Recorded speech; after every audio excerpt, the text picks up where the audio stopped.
Hello everyone, আসসালামু আলাইকুম। আজকে চলে আসছি মিষ্টি কুমড়া রেসিপি নিয়ে। লেবু পাতা দিয়ে কিভাবে মিষ্টি কুমড়া রান্না করতে হয় সেই রেসিপি আমি আপনাদের শেয়ার করব।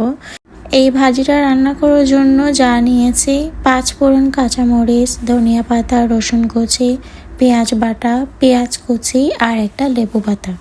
চলে যাচ্ছি রান্নার প্রসেসে। প্রথমে ফ্যান গরম করে দিয়ে দিচ্ছি পরিমাণ মতো রেগুলার সয়াবিন তেল। তেল একটু গরম হয়ে আসলে দিয়ে দিচ্ছি 5 ফোড়ন। এখন মিডিয়াম আছে এই 5 ফোড়নগুলো একটু ভেজে নিতে হবে, শুধুমাত্র একটা স্মেল আসার জন্য। এরপর দিয়ে দিচ্ছি রসুন কুচি। এখানে 5 থেকে 6টা রসুনের কোয়া আছে। এখন 5 ফোড়নের সাথে রসুন ভালোভাবে নেড়ে চেড়ে নিব, অনেক সুন্দর একটা স্মেল আসবে।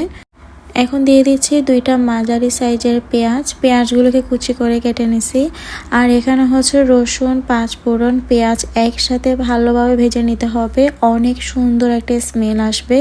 এই স্মেলের জন্য কিন্তু ভাজিটা অনেক বেশি মজা হয়। আর পেঁয়াজের কালারটা একটু ব্রাউন কালার করে নিতে হবে। আমি কিন্তু অনেক কম সময়ে আপনাদের আমার রেসিপিগুলো শেয়ার করার চেষ্টা করি। আর এই যে দেখেন, পেঁয়াজের কালারটা কিন্তু অনেক সুন্দরভাবে ব্রাউন কালার হয়ে গেছে আর এত সুন্দর একটা অ্যারোমা আসছে। এখন এখানে একটা মতো পেঁয়াজ আমি ব্লেন্ডার করে নিছি।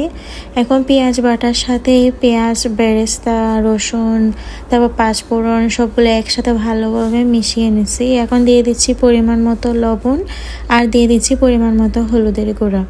মশলা হচ্ছে এতটুকু, আর কোনো মশলা ব্যবহার করব না। এখন দিয়ে দিচ্ছি পরিমাণ মতো পানি, যাতে হলুদের গুঁড়া নিচে দিয়ে লেগে না যায়। এখন ভালোভাবে নেড়েছে নিতে হবে। 5 ফোড়ন দিলে যে কোনো সবজি অনেক বেশি মজা হয়। এখন দিয়ে দিচ্ছি 2 থেকে 3টা কাঁচামরিচ ফালি। আর এখানে দিয়ে দিচ্ছি কয়েকটা চিংড়ি মাছের শুটকি। মিষ্টি কুমড়া ভাজিতে আমরা বেশিরভাগ সময় চিংড়ি মাছের শুটকিটা দিয়ে থাকি। এটা চাইলে স্কিপও করতে পারবেন, তবে এটা দিলে অনেক বেশি একটা মজা হয়।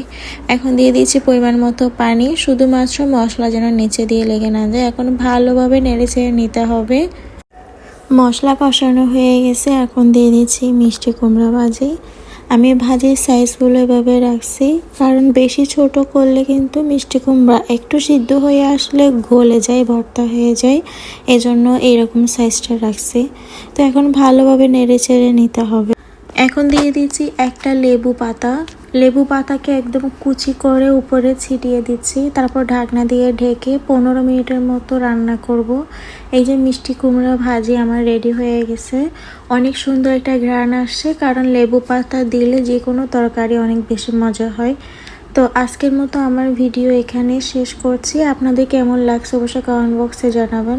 তো ভালো থাকবেন, সুস্থ থাকবেন, আমার জন্য দোয়া করবেন। আল্লাহ হাফেজ।